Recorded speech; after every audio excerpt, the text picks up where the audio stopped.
Good morning, everybody. Ah, so wonderful to be with you this morning.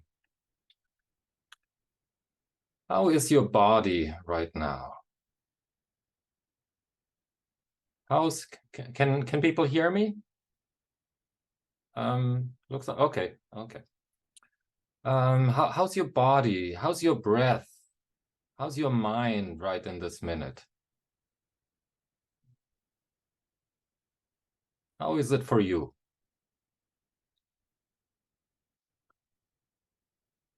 Looking at the Zendo and seeing all of you, I feel like, oh, I would like to be there with all of you. And of course, I'm there with all of you. And I'm also here. My name is Kenko. I'm a senior student here at the Village Zendo, wherever here is. I guess here is wherever you are. And I also teach mathematics and mathematics education at a state university over here. And it's so interesting how this moment feels very different than last night felt. Yeah. So last week was the first week of classes. It looked like they changed the schedule. So the very first day that we arrived on campus was immediately filled with classes. And usually there are meetings and department meetings and union meetings, but this week it went right into it. New students, beginning to build community in the classroom, exploring mathematical ideas together. For me, it was very interesting. I'm sort of teaching two different types of classes. And in one class, I had already worked with most of the students in previous semesters, right? And in the other class, it was all first-year students, who I had never met and never worked with. And it was such I just noticed that in one way, the classroom community, we all knew that we had been together and how to be with each other and how to share ideas and how to raise questions and how to dive in and explore things, right? Because we had already worked in previous semesters on establishing that community. And then with the first year students realizing that there is a lot to learn and to figure out, and what does it actually mean to be a college student, right? You have experience from your K through 12 school, and these were of course also students who were in high school the last few years during the pandemic, who where the routine, where the practice was also very different during those years, right? Learning how to be a student. Oh, I didn't bring a pencil. Do you have a pencil? I don't have anything to write. Is there any paper anywhere? Yes, it's in the back. It's a container where you can grab some paper.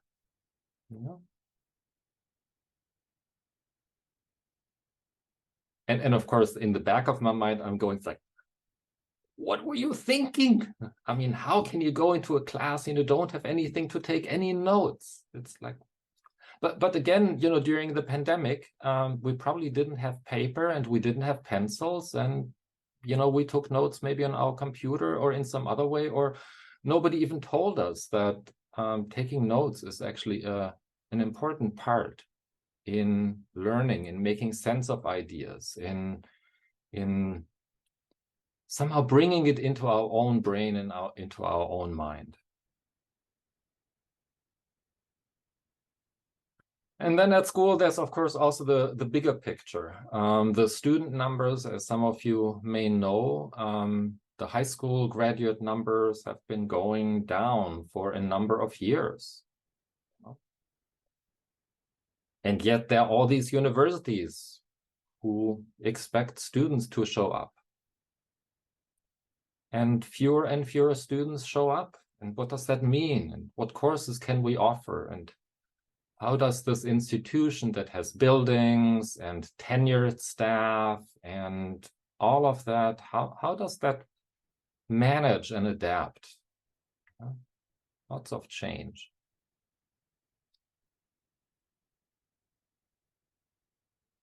And also wonderful, exciting, positive things. I worked with some colleagues on a grant proposal over the summer, looking at getting money for some scholarships for students who want to become teachers and who are ready to teach in high-need districts. Yeah.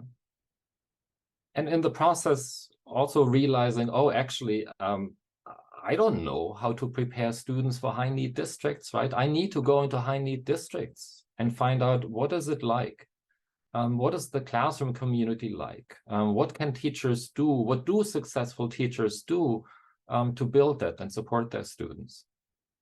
What is there to learn?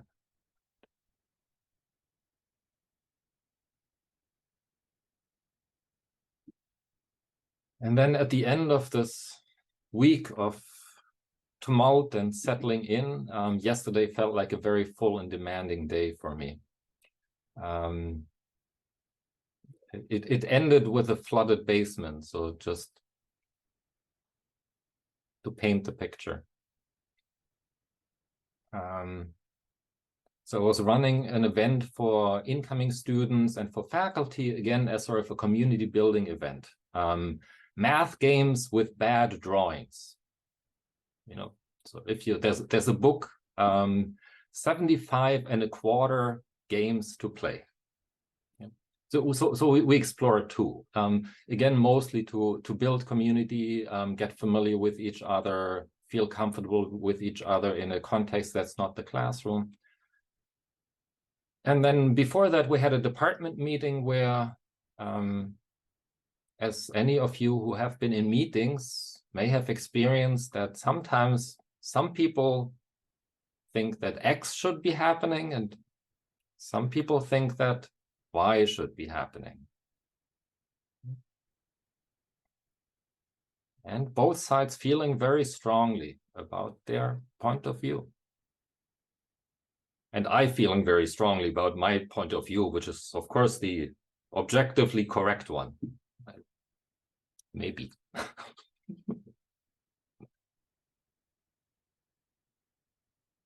So yesterday, by the end of the day, my body was tight and I had a headache because I had worked on my computer all day long from morning until late, and all the tension from the meeting and from everything I had really just settled into my body. Right? And then as I was driving home, the deluge started. So first a few drops, then more, and the wipers go fast, and the wipers go faster. And then the wipers almost can't go fast enough to keep the water off my windscreen. And of course, I'm also hungry. Right? Not a good combination. So I decided to stop in town to pick up some food. I sort of strategized about where will I park so that I can get to the burrito place, Bueno Isano, in the shortest possible way. And I make it, and I come inside. There's a big flash and thunder outside, and the electricity goes off.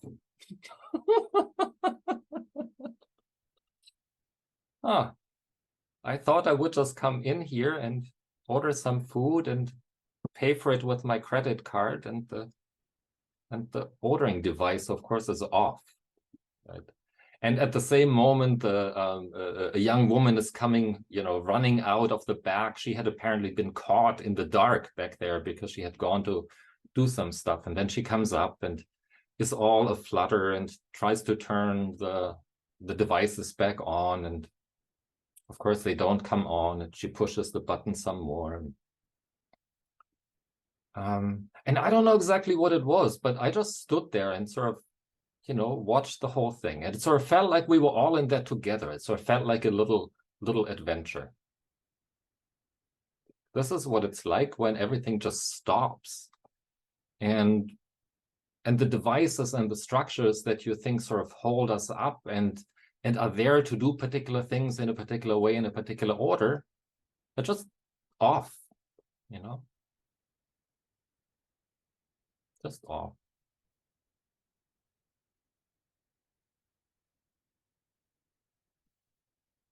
And then as I'm standing there, I'm sort of thinking, how long is this going to take? What's going to happen? Should I maybe say something or go somewhere else? And then I figured, somewhere else, they're going to have exactly the same issue. So I may just well stand here. And then at some point, the little credit card thing comes back on. And then it goes off again. And at that point, I sort of pulled out my wallet and said, I also have cash. She said, oh, that's great. She said, what would you like? And it's like realizing, actually, we don't need this computer to do what we can do, because the food is in containers in the back, which is already warm, right? So we can do a lot of things. And I said, yeah, I'd like a chicken burrito in a bowl to go. We can make that happen. And of course, then she realized that the drawer for the money, doesn't open when there is no when the system isn't on. So she dug she dug out a metal container from from some shelves down where they were keeping extra spare change, right? So so there is change. So I get my burrito, I get my change, I leave a tip, and I head out again.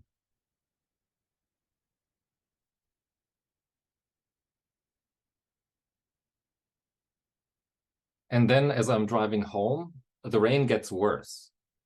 And it's like my wipers are going. They're barely going fast enough. So I have to slow down. And we live at the bottom of a hill. And the road goes along the bottom of the hill. And of course, all the roads that are coming down the hill are like rivers. Right? And the road that I'm driving on is sort of turning into a bit more of a river. So I'm thinking, it looks like it's fine right now. I think the road sort of goes up a little bit as I keep going. So let's just keep going slowly. And then I go up the hill and park behind our building. And I'm already thinking, it's like, where am I going to park so that I'm actually close to the door? And I find a spot that's reasonably close, but it's raining so heavily that I think it's like, I'm just going to get drenched if I get out here. I figured that Joey, my partner, was probably worried about, seeing me drive up, but then not seeing me. So I texted him. I said, I'm eating my dinner in the car because it's raining so hard. And, all along, it's like there's sort of another expectation about how things are usually, and it just gets, swiped away. And then I reach back and get my burrito bowl container out of the little container. And I realized that when I left, I didn't pick up any utensils. If I'd gotten an actual burrito, I could have eaten it, right? But then it's like, okay. And then the rain lessened a little bit, so I just grabbed my stuff and went inside. And then I had my burrito dinner, and I enjoyed that.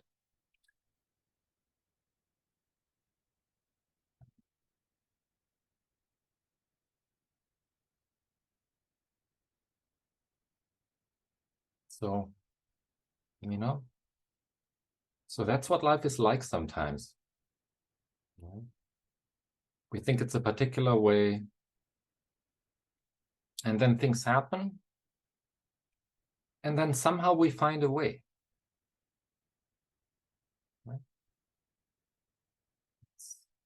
Once we're sort of ready to let go of sort of trying to resurrect the thing that we think should be there and was there before and now no longer is there.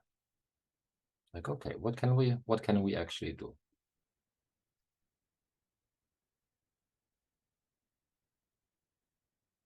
And that was interesting. I really, after that, I really felt exhausted from the day. And it's interesting. I don't know if you've experienced that before, but it's like there's a tape loop running in the back that sort of tells yourself what a hard day you've had and how many good reasons you have for feeling what you're feeling. And poor me, and it's like everybody's out to get you, and this is terrible, and blah, blah, blah, blah, blah, blah, blah. And it's so easy to, there's something that feels like it's important to tell ourselves that. I don't know. Does it make us feel better? I don't know. Does it make us feel worse? I don't know.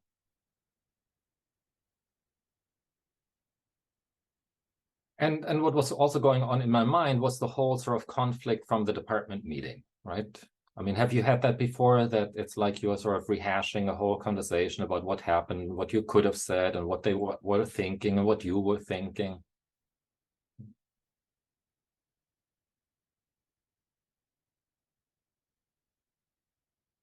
Yeah.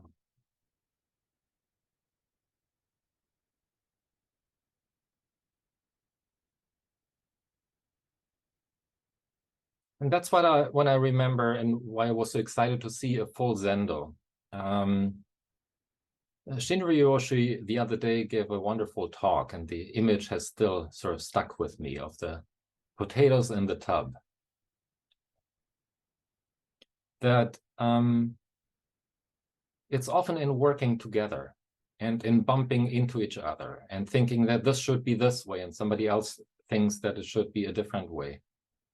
That there is a space for noticing that, well, for noticing that we need to pay attention, right? Not to get stuck in our ideas, but actually to be able to stop and listen and see what is actually here. What are the tools that are actually here? And not live in the world that I have created with my thoughts about how things really should be and how this meeting should go.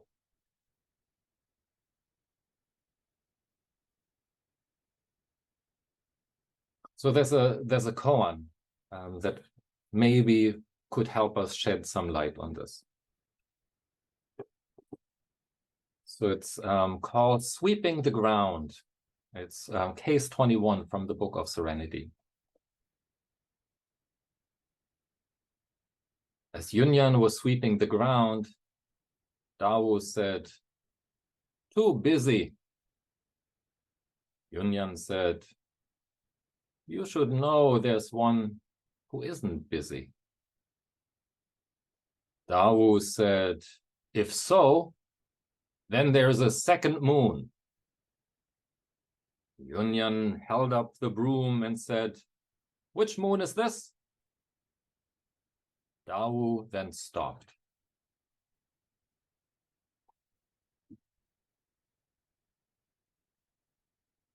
So Yunyan and Daowu, as it turns out, and as it suggests in the introductory verse, were Dharma brothers. They studied together under one teacher, and then together went to a different teacher, and they both finally got transmission from that teacher. So they knew each other well. Daowu was the elder brother, and Yunyan was the younger brother. And younger and older, maybe that means in years, or maybe that means in practice. Yunyan studied hard for a long time, and didn't see what he was trying to see. There are lots of stories about the two of them engaging in these kinds of conversations, being together, living together, studying together, practicing together, working together. There was one where Yunyan was making tea.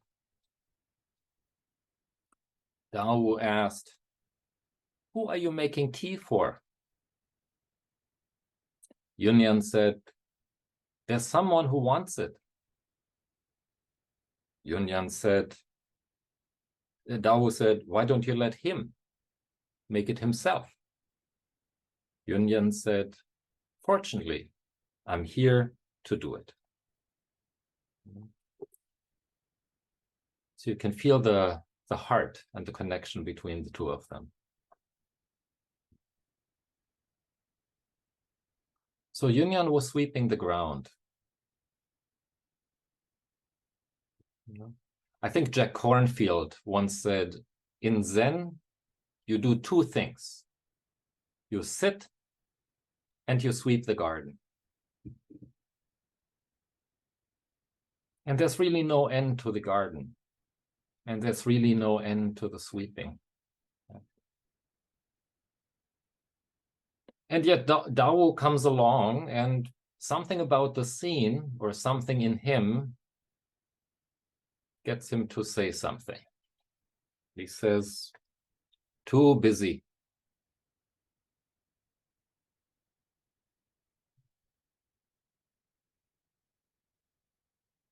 I can imagine. I remember during work practice, sometimes I'm too busy during work practice. I sort of really, I really get sort of, drawn away from the sweeping, or I get sort of wrapped up in how do I look in the sweeping. So maybe Daowu saw something about how Yunyan, maybe how he was holding the broom. Maybe he was sweeping the same corner a second time, a third time.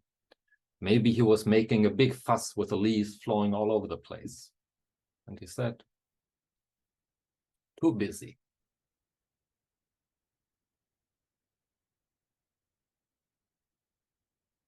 That's what I felt like yesterday. In the meeting, after the meeting, and carrying it along with myself out of that meeting, out of that day. Wrapped up, tight body, uncomfortable, and with a tape loop going in the back of my mind about how this was all terrible and how I'm such a poor person to have to go through this. Too busy.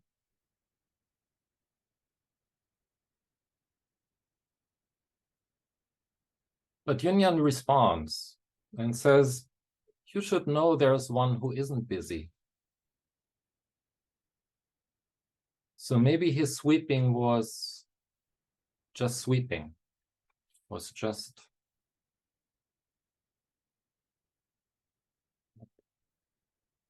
you should know that there's one who isn't busy.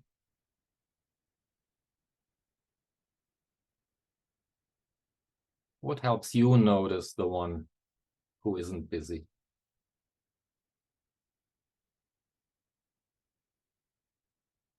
And cooking, when having dinner, when having a conversation with a friend, or a little bit of a contentious conversation with a colleague. How do you get in touch with the one who isn't busy?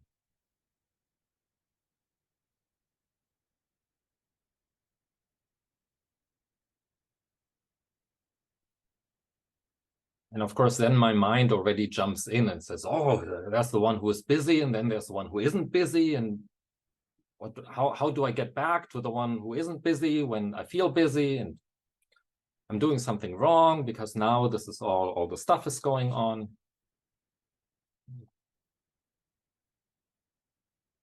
So Daowu said, if so, there's a second moon. So there is the danger that separation opens up. When in addition to feeling bad and feeling tight and also beating up on myself for doing that and thinking, oh, this should be different. I should be feeling just fine and relaxed. And there's the second moon.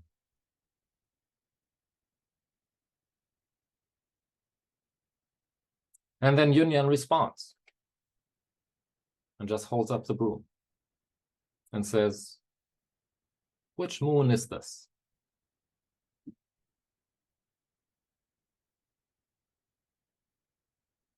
And Daowu then stopped.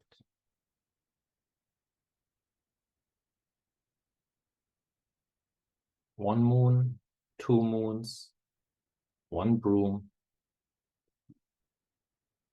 reaching out, saying something, challenging the person next to you, engaging in Dharma dialogue, and coming to the place that Daowu just stopped.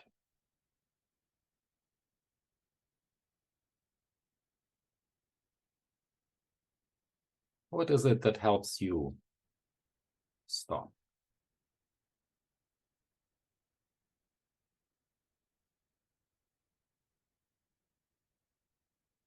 Sometimes it takes a lightning strike and thunder and electricity going off.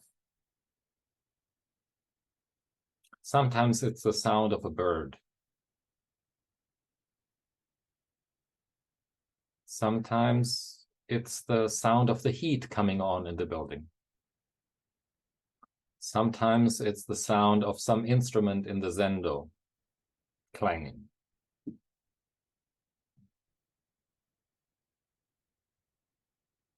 Which moon is this?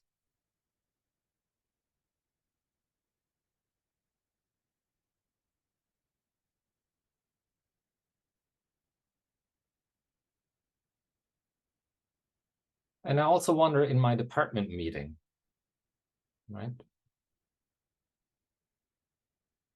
Did I miss the broom? Did I create the second moon? What would it be like? What would it mean to just hold up the broom? What would it mean to stop and actually listen to what the other person is saying? Because maybe they have a point,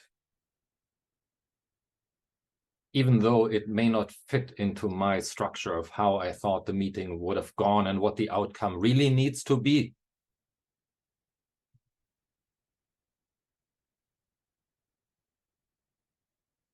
Just potatoes rubbing against each other in the tub.